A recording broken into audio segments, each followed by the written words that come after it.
একটাই না, এটা একটা, এটা তো আরেকটা।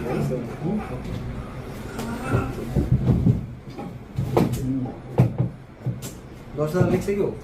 আচ্ছা ঠিক আছে। আচ্ছা একটু জানতে চাচ্ছি, যদি তাহলে আপনার দৃষ্টিকোণে এটা অবৈধ ছিল না, না, তাহলে অবৈধ আপনি যখন অভিযানটা শুরু হলো গেট বন্ধ করে রাখলেন কেন, বা মোবাইল আপনি বাথরুমে ফেলাই দিলেন, কারণটা কি? এই বিষয়টা একটু ক্লিয়ার করুন। বারান্দা দিয়েও বাইরে ফেলে দিতে চাইলেন, আপনার হাত দিয়ে মোবাইলটা বেরও করলেন। স্যার আমি শোনেন, আমি একটা কথা বলি। আমি তো আপনাদেরকে সব বুঝাই বলছি, তো তারপরে তো আপনারা আমাকে ছাড়া দিবেন না, আমাকে তো কোনো না কোনো ইয়েতে দিবেন, ধরেন মামলা দিবেন বা ইয়ে করবেন।